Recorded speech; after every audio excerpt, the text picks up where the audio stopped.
This episode of One Hit Thunder is brought to you by DistroKid. Christian Bale was preparing for his role in American Psycho, dressing the part, hitting the gym, getting his teeth redone. There was just one problem. He didn't actually have the part. Leonardo DiCaprio did. What Went Wrong is a podcast dedicated to the idea that every movie is a miracle.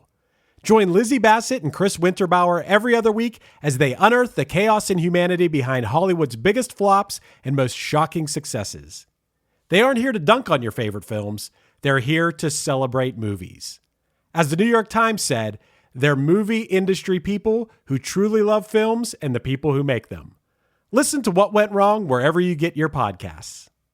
Hey there, One Hit Thunder listeners. Are you ready to take your music to the next level? Well, get ready to rock because this episode is brought to you by DistroKid, the ultimate digital music distribution service for artists like you. With DistroKid, you can easily upload your songs or albums to online stores and streaming platforms like Spotify, Apple Music, and YouTube Music, reaching fans all around the globe. But that's just the beginning. DistroKid offers a ton of awesome features like Hyperfollow, which helps you promote your releases and get pre-saves on your songs all for free. But wait, there's more. The DistroKid app is now available on iOS and Android. With the app, you can manage your releases, track your streaming stats, and even withdraw your earnings, all from the palm of your hand. And for those looking to perfect their sound, check out Mixia. This powerful tool allows you to put the finishing touches on your tracks in minutes, ensuring they sound polished and professional every time. But that's not all. DistroKid has just launched a brand new feature called Instant Share, allowing you to easily share large files securely with collaborators, producers, and more. With Instant Share, you can keep your music streaming at the highest quality while making the best impression possible. So what are you waiting for? Elevate your music career today with DistroKid and unlock a world of possibilities. Possibilities that I know all about because I've been using DistroKid for years. It's seriously great. If you haven't used it before, you're going to love it. And One Hit Thunder listeners get an exclusive offer, 30% off your first year with DistroKid by signing up at distrokid.com/VIP/OneHitThunder. That's distrokid.com/VIP/OneHitThunder.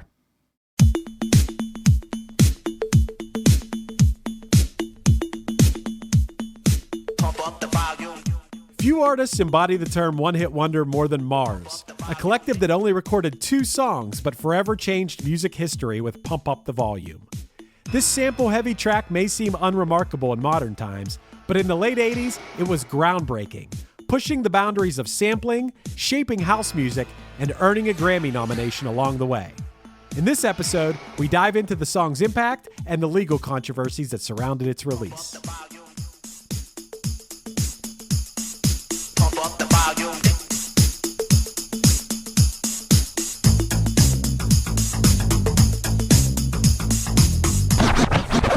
One hit is all you need to make the money guaranteed, and you can live off royalties forever.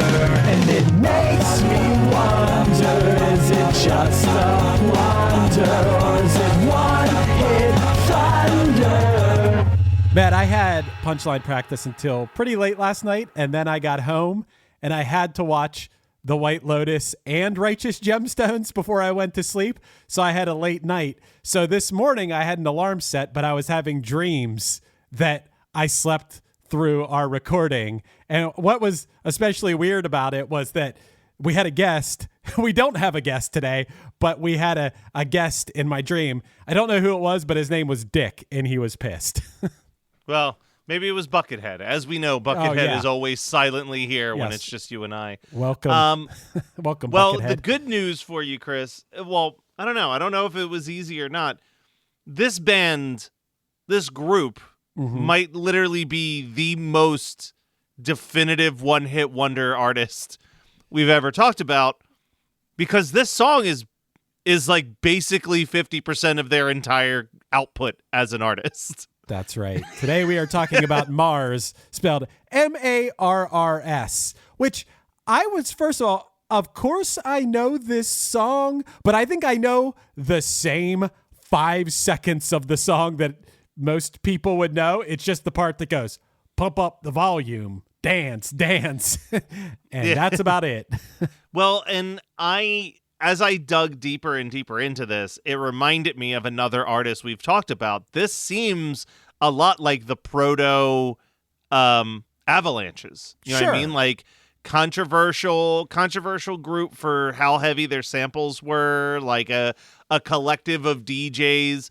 I mean, Avalanches, it was like, what, 2 albums over a 25-year period? Like, I think that this is kind of one of those, every once in a while you get these one-hit wonders where it's almost a one-hit wonder by nature because they're not a true, like the Postal Service in a certain lens could be viewed as a one-hit wonder if Such Great Heights was like a massive radio hit because it's that one album. They did that one album and then they went back to their like other music lives after that.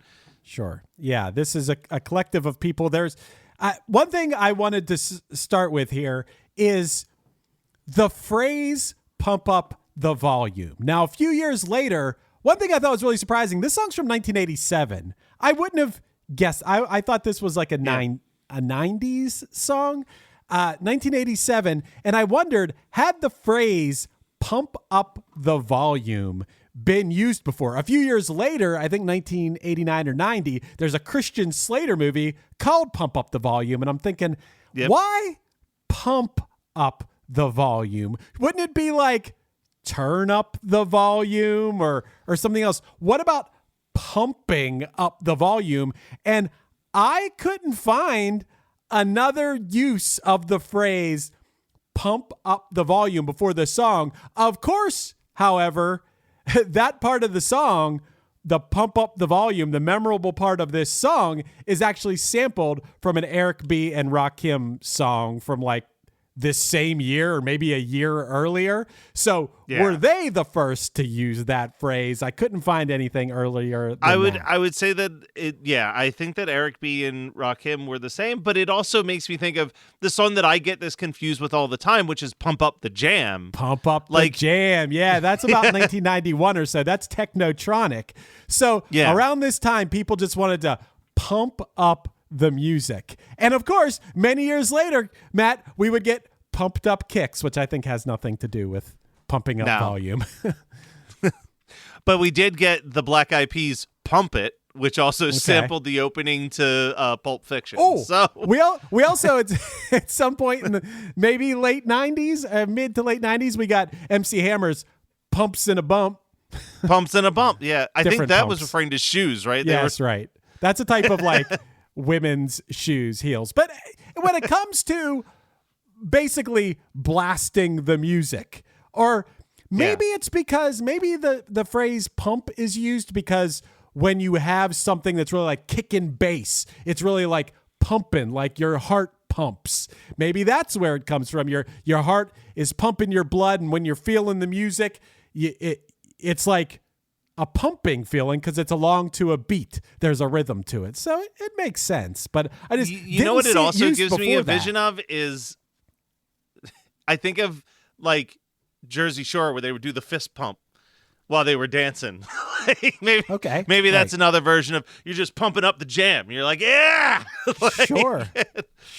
But the fact that you thought that this was from the 90s is kind of why this is important. I remember when I was doing the research, I saw a couple different places that said like this song is arguably one of the most influential one-hit wonders of all time for like what it did for blowing open that door for the house music that would come a couple years later in the early 90s when you would get like your Technotronics and your like this only got to 13, which obviously it's top 20. It's great. But like, I think this was kind of the song that walked so that when you got into the early 90s, you had these songs go into like 1, 2, 3, and 4 that are these kind of rhythmic, repetitive house songs that aren't like, they're not about the lyrics really. It's just about the vibe. And, you know, getting your ass on the dance floor to dance. This song, maybe it only went to 13 in the States, but it went to number 1 in the UK, Canada, the Netherlands, and New Zealand. And I guess it's pre all the things that would come. You brought up the Avalanches. Not that the Avalanches are some huge band or something, but sampling is a huge part of lots of types of music. This song is made up from about 250 samples. Of course, there's the Eric B. and Rakim, the most memorable part of the song, but also this song samples Run DMC, Public Enemy, what else? Kool and the Gang's Jungle Jazz is sampled in this song. I believe I think the James Brown song that's sampled in like every hip hop song ever is sampled in this song. Here. Yeah, and it's just, the list is crazy. It's a little weird. I think part of the reason why it didn't do as well in the US is that right as it was about to come out in the US was when some of the people who got sampled started suing for the samples.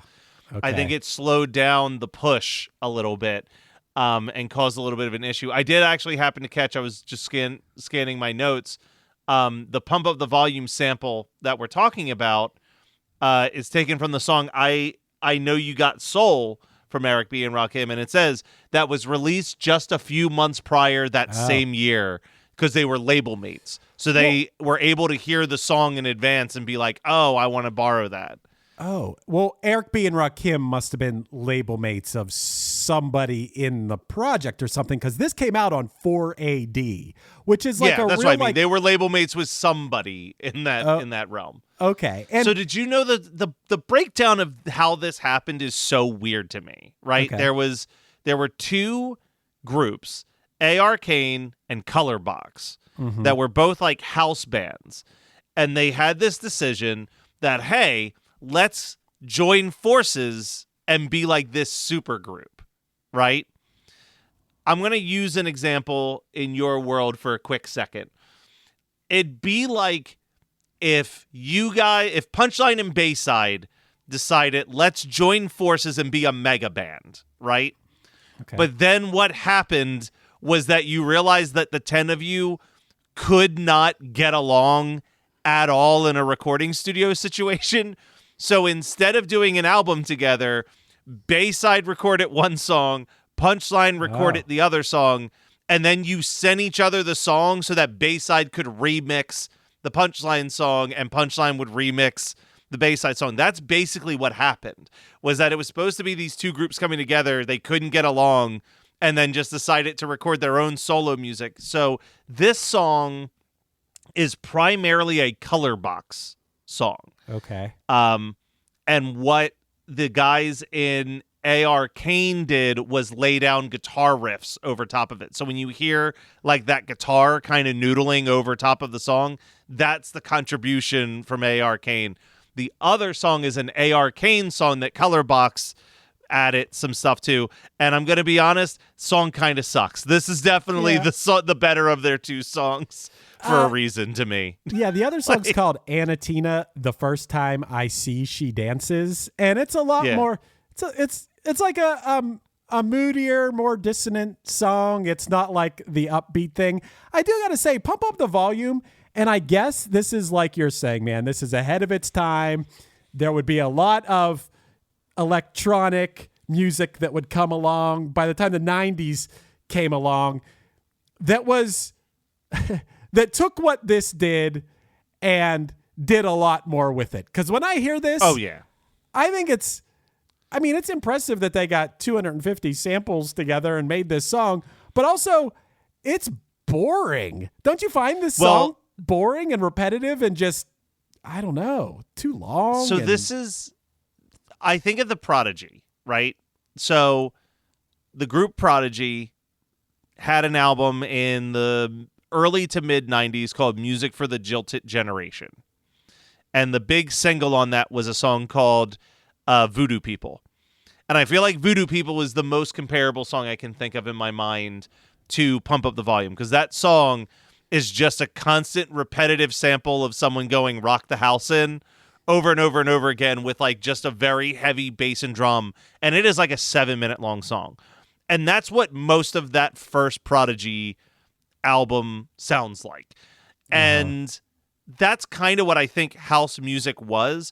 I think why people celebrate the Prodigy's follow-up album, Fat of the Land, is that it was one of the first times that a house band was like, Yeah, but what if we like wrote our own lyrics and like really made these songs and not just like 10-minute loops that people Do on drugs ecstasy to. will dance Yeah. to in a club? Like, Right. And that's when you started getting like Firestarter and even like something like Smack My Bitch Up, which is mostly a sample heavy song. There's so much more happening in that, and I feel like, again, we're going back to the Avalanches, but I think the Avalanches are another piece of that puzzle where it's like, yeah, it's cool that you maybe have 250 samples, but if you're not really doing much with those 250 samples, Right. it's boring. And they were like them, and you have that Paul's Boutique album from the Beastie Boys that was a year after that. Like, you have those elements of people really kind of playing with like, well, what if the samples were there for just like a millisecond and it was just kind of building on all things?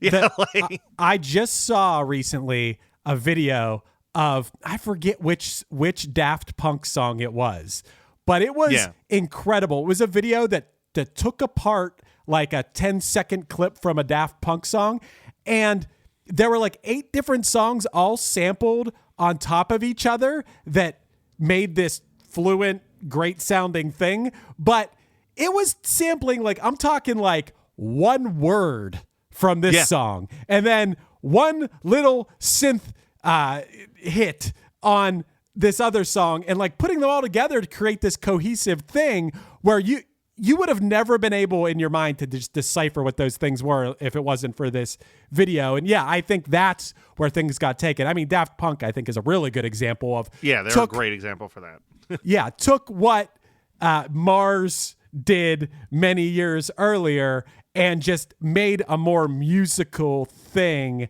than just a repetitive thing. Not to say this wasn't musical. Obviously, it was very popular. It was the first ever #1 UK hit on an independent record label, because this came out on 4AD.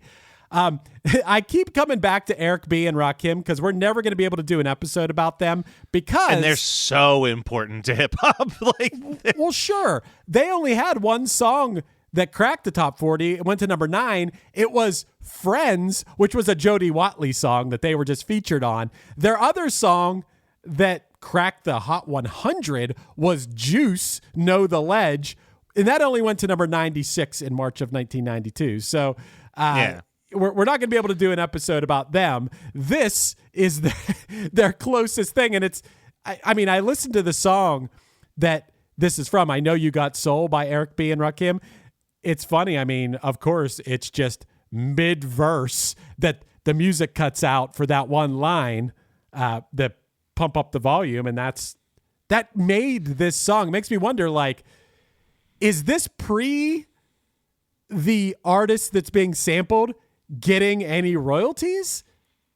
It might be, because like I said, they were dealing with like some slight it's called it injunction, so maybe not necessarily sued, but there was disputes and negotiations that had to take place over samples that were in the song. So I do wonder how that all worked out, because we know that like Biz Markie is the one that kind of takes the first true hit like 2 years after this, right? Like it was like 89, 90 is when he kind of got hit for Alone Again Naturally. But yeah, this is still kind of a little bit in the Wild West of all this. And it's, man, this song sticks out like a sore thumb when you look at the charts when it peaked. So it peaked at 13 on February 15th, 1988. It was in between NXS Need You Tonight at 14 and Belinda Carlisle's I Get Weak at 12. Even the top 5, this song is an anomaly amongst the top 5. Number 5, we had Eric Carmen, Hungry Eyes. Number 4, we had George Michael, Father Figure. And here's a quick spoiler alert. This top 3, this is prime Matt Kelly does not know these songs. But 1988, Chris, you probably do know most of these songs. Okay. Number 3, Tiffany, Could Have Been. You know what's wild is that went to number 3. That is not a Tiffany song that I can even sing to you right now, and I like Tiffany. I don't remember that one. Number 2 was Pet Shop Boys featuring Dusty Springfield with What Have I Done to Deserve This? Yeah. I know that one. You know what's funny? And I then- only know that one because I do like the Pet Shop Boys hits, West End Girls, great song. And then I thought I would like more Pet Shop Boys. And that's like, you know, they do a cover of Always on My Mind that was a hit. Yeah. And That's the one I know. Yeah. But that one you're talking about, I only discovered it because I tried to dive more into the Pet Shop Boys, and yeah, I didn't really like that song. And then number one, this might be a classic Sade situation for me. Is it Expose or Expose with Seasons Change? Wow, it's Expose, but I can't think of, maybe if I heard it, I would recognize That was a it. number one song, Chris, that you can't even think of what it sounds like. Like, that's crazy to me. And then some noteworthy debuts. Probably the closest thing to Mars, honestly, is at 87, LL Cool J debuted Going Back to Cali. Okay. So that was like the closest thing to hip hop that I found on the charts. At 73, Taylor Dayne with Prove Your Love. And I wrote this one down because it's fascinating. The highest debut that week was Louis Armstrong's What a Wonderful World that debuted at 67. This song, just a quick factoid, went to number one in the UK, but bombed in the United States because the ABC Records president, Larry Newton, at the time hated it and refused to promote the single and the album in 1967. But it was in 1988 when Good Morning Vietnam came out that featured the song heavily, and it bumped it up on the Billboard charts. It actually eventually peaked at 32 on the Billboard charts. Okay, interesting. I wonder when that song originally came out. 1967. So it was 20 years later he finally got the song on the Billboard charts. Okay. Because the president of his record label thought the song sucked and didn't want to release it in the States. Wow. And it's arguably one of the most iconic songs in music history now. Like Yeah. the president of that record label was an idiot. you know the Punchline covered that song? What? We have a cover of that song. Maybe you could play it at the end of this episode. You could find it on YouTube. Search Punchline What a Wonderful World. Quick story about that, Matt, is that this was back in the Just Say Yes era of our band. Okay. And the Penguins, my favorite sports team ever when I was a kid, the Pittsburgh Penguins, someone from there reached out to us and asked us if we'd want to cover that song to use in the commercials for the upcoming season, like for the Penguin games on TV, okay? So we did it. I thought we did an awesome version of it. And after we recorded it, which they gave us whatever, the $500 to record it or whatever. And then they said, hey, we decided to go with another option. And we're like, fuck. Like I was so excited about this, man. And there's this band.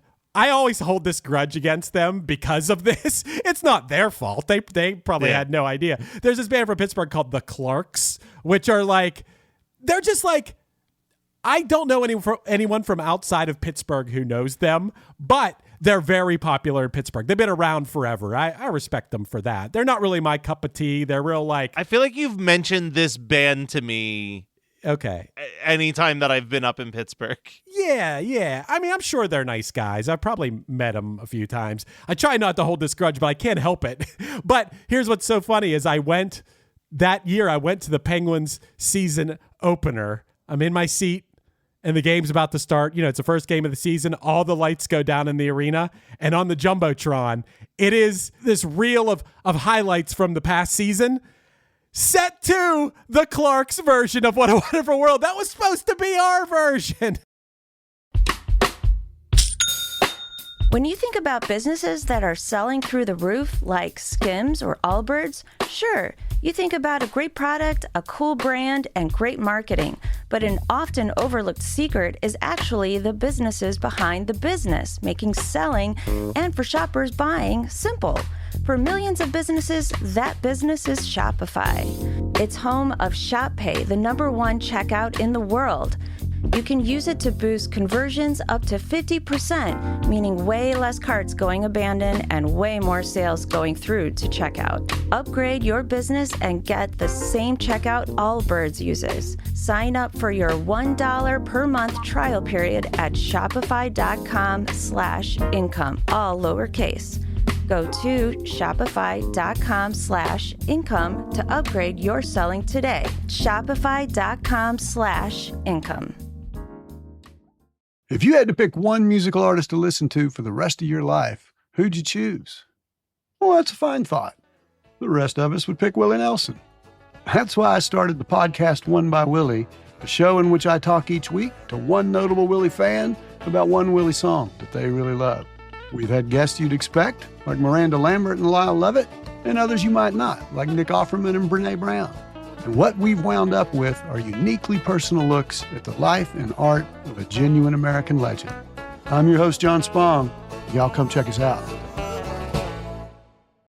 Hey everyone, it's Chris Pandolfi inviting you to check out the new season of my podcast, Inside the Musician's Brain, with new episodes airing now. Hearing it in that room, these guys playing this thing and trying to figure out how to play this song was mind-blowing. It's so inspiring to know there's so much more to it than you ever thought. And it just opened another door. But when people find faith because they need to, in terms of just filling a void to feel better without actually being better, that's when it becomes a crutch, much like, drugs and alcohol do. Man, I don't have all the time in the world here. If I want to be a professional bluegrass musician, I felt like I had to take a very strategic approach, just trying to get rid of the barriers and figure out what those barriers were. The feelings still come and I have to reckon with that, but I think I have better ways of moving forward and not being stuck, which I think was the killer for me. Catch all that and so much more on the new season of Inside the Musician's Brain.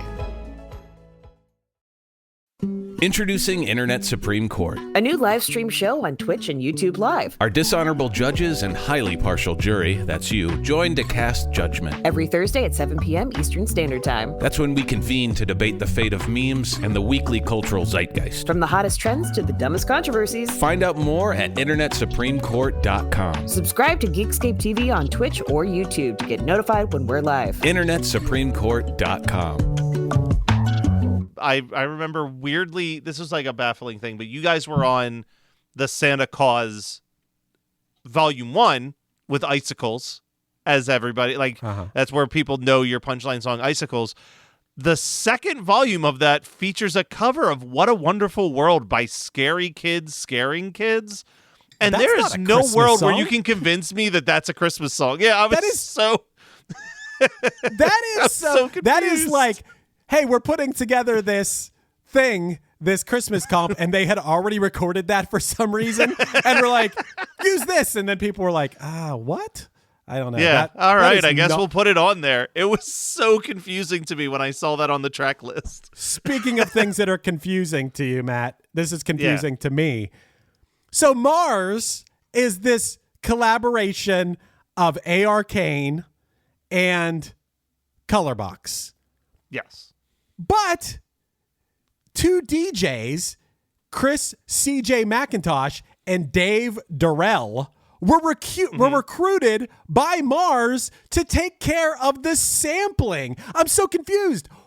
If these two DJs took care of all the sampling, which, by the way, they said it was done very quickly, what did Mars do? There's not like a song here. It is just all samples. Was it just they gave them the beat, which is just a straight the same beat that never changes, and then these guys put. I'm so confused about which one you said, Colorbox, I guess Colorbox did here. If these, why aren't we saying this song is by DJs Chris C.J. McIntosh and Dave Durrell?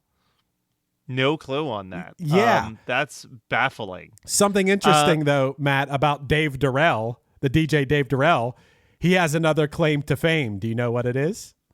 No. He managed the band Bush and helped them break through in America. Oh, damn. He helped with 16 Stone. He got 16 Stone across the pond. Sure did. Well, anyway, this song, Pump Up the Volume, was featured in some movies, which may have helped me remember what the song is, or maybe a lot of our listeners, because I don't know that a lot of us are remembering a number 13 song from 1987 when you and I can't even remember the number 1 song from 87 or 88. But the song was featured in My Stepmother is an Alien in 1988, a movie that I just watched recently, Bright Lights, Big City with Michael J. Fox in 1988. And 12 years later, it was featured in The Replacements in the year 2000. Oh, okay. Man, I forgot that it was in my... Man, have you ever seen My Stepmother as an Alien? Well, yeah, a long time ago. What a weird cast for such a bad movie. Yeah, don't get into that cast yet. Oh, okay, I won't. Yeah, see, maybe I'm you'll get assuming an that answer. trivia might be around the corner. But yeah, basically in 1989, Mars was nominated for a Grammy for the Best Pop Instrumental Performance. They lost to a song called Close Up by David Sanborn. Yeah. I don't really recognize the song, but that could have also been because shortly after Pump Up the Volume was released in 1987, Mars had already announced that they were not going to be issuing any follow-ups. Well, this is such... It's 2 songs by this collective of, I don't know... 5 people. It's 5 people. No, it's 7 people, because you also have these DJs. Technically 7.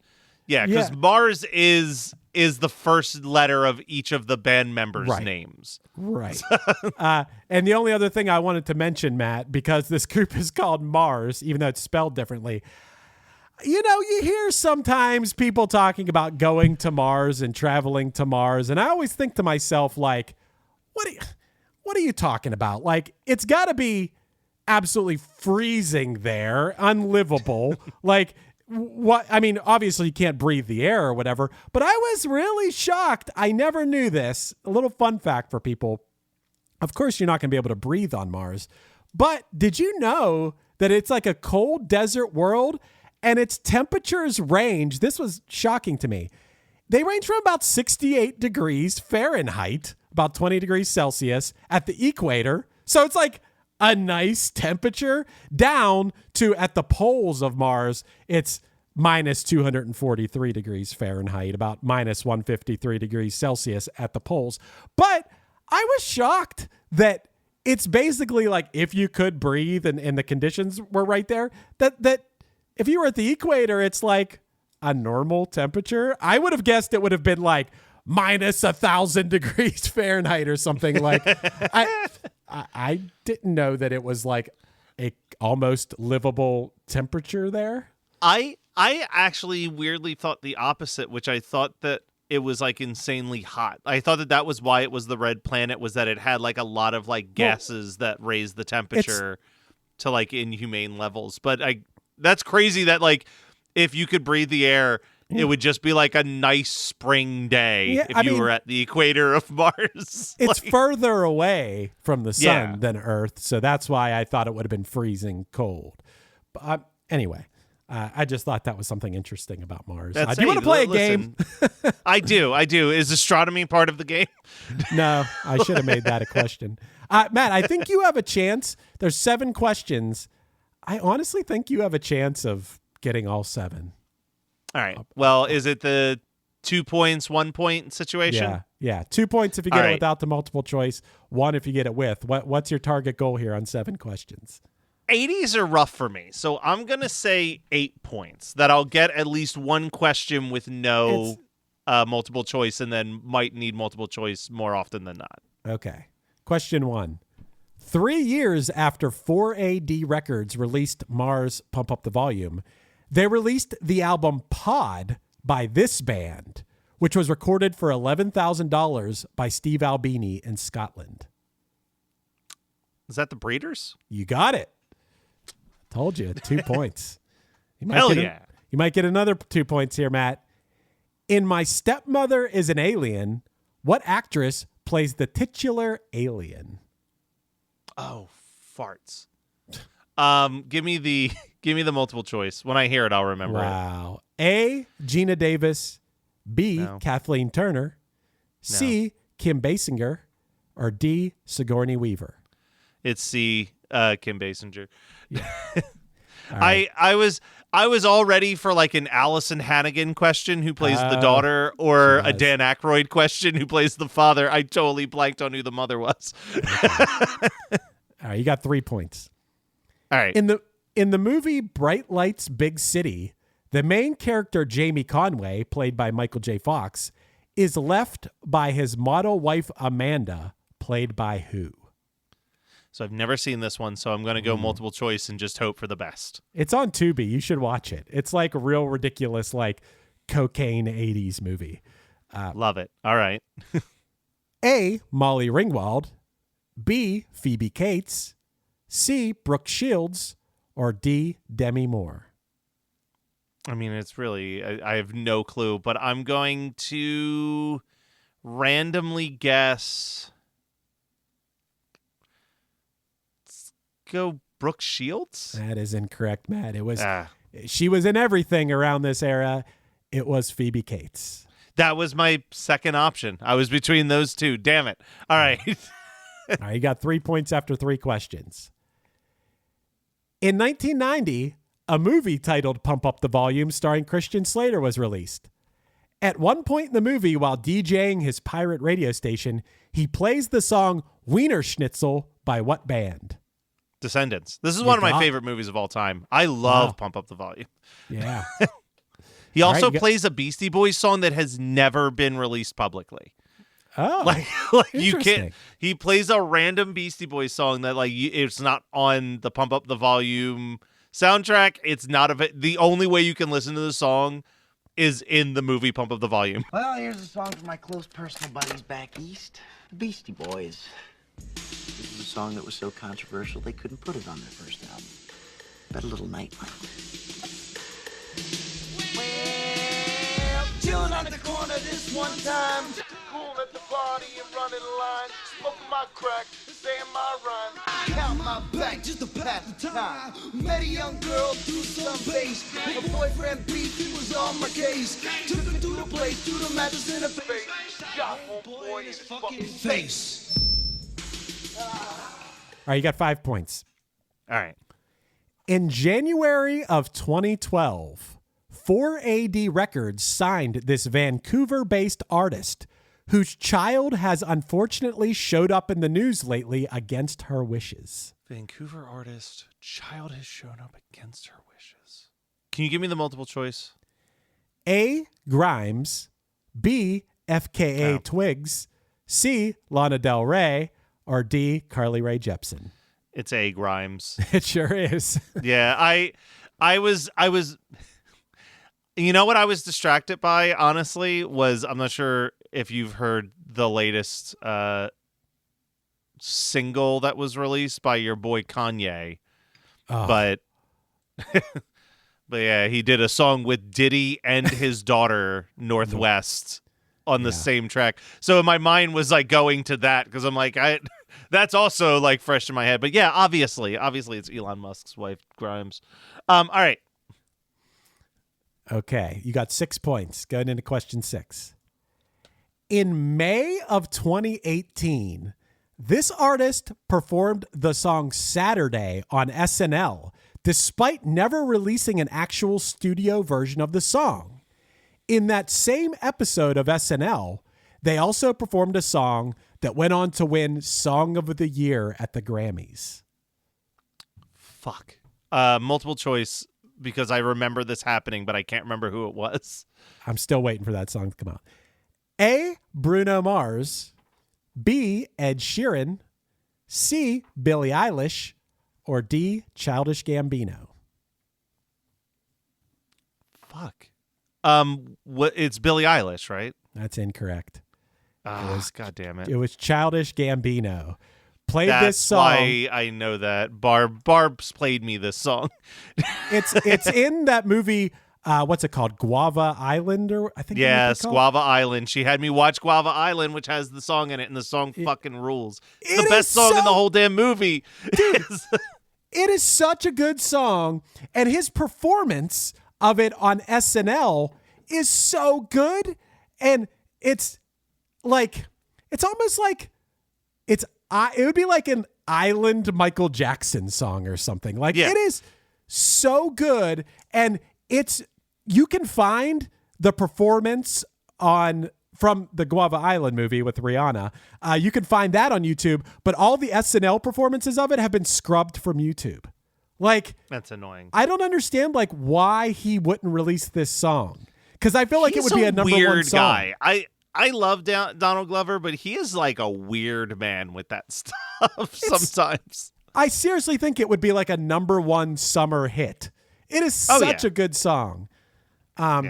Anyway, what, you got 6 points, right? Yeah, so I need to get this last one with no multiple choice. Yeah, I don't know why What about that last question? There was some reason I like included that. Like, what does that have to do with this? Whenever you hear the song Saturday, Chris, you want to pump up the volume. You're just like so excited to hear it. There was some sort of link as to why I was like, okay, it may have been.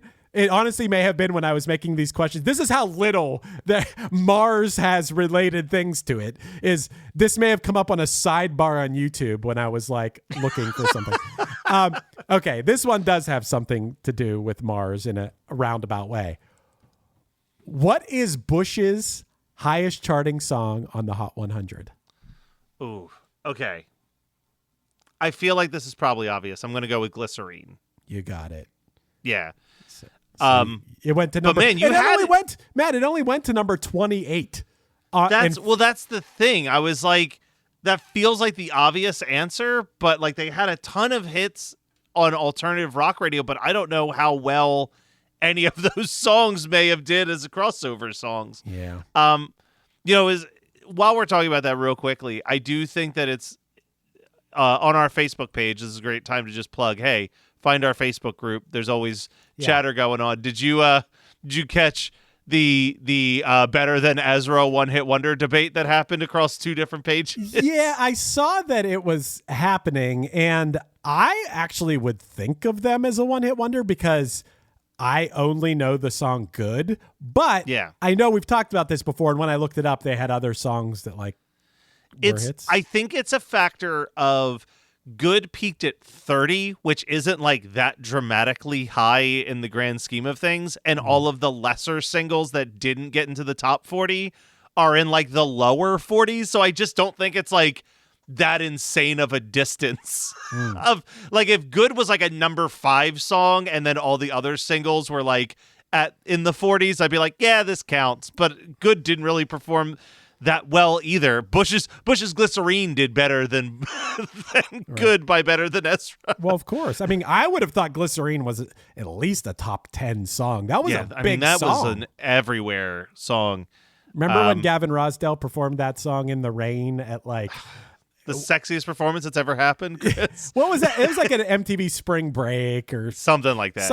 Something MTV. And did you also see it in recent time that I guess Gavin Rossdale was the way cooler between of the two?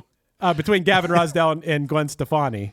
I don't know if you saw Gwen Stefani. She's really coming out as being really lame doing ads for that prayer app. She's doing ads for the prayer app, and she was complimenting someone's great interview on Tucker Carlson recently. Oh, yeah.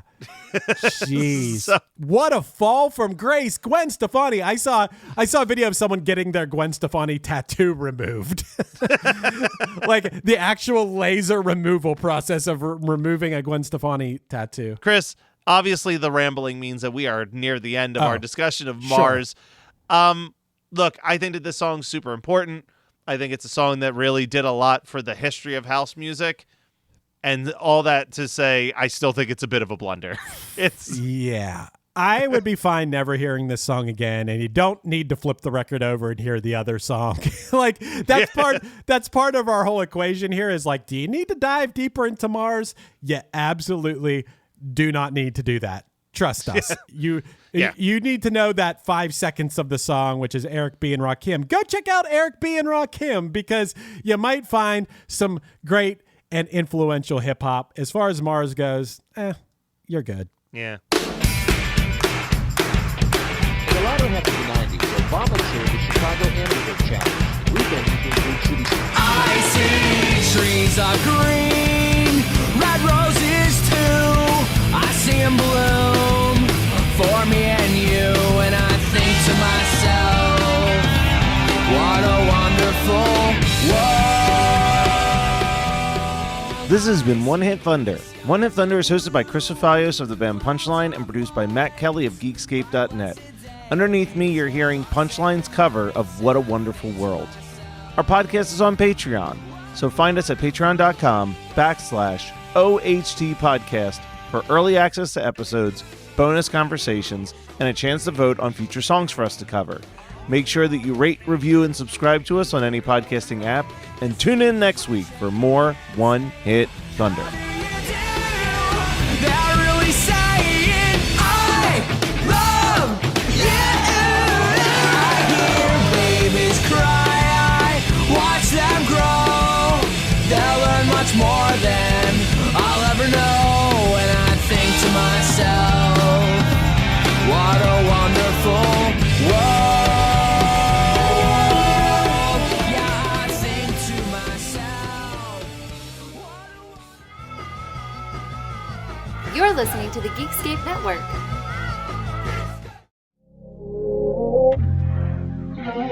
This is the story of Whitney Houston, This is the story of Kurt Cobain, of George Michael, of Otis Redding, of Amy Winehouse, of Michael Hutchence, Bob Marley. This is the story of Prince, It's a new podcast series. about how they died, why they died, and why we're still talking about them so long after. It's like nothing you've ever heard before. It's storytelling. But it's more than that, because rock stars, They tell us how we feel. They change our mood, they change the clothes we wear, the people we hang out with. the way we remember things. It's them who give us those ludicrous moments, the ones where you... Jumping around, singing your heart out, feeling understood. And it's those moments we'll help you remember, the ones you're thinking about right now. That feeling That feeling. is coming soon from Crowd Network. Just search for Death of a Rock Star on your podcast app. And subscribe now.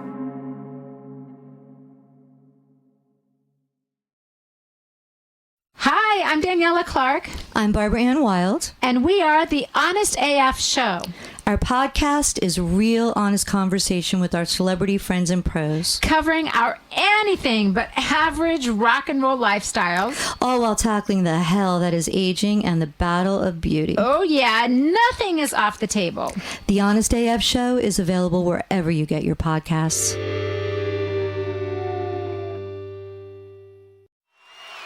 Hello out there.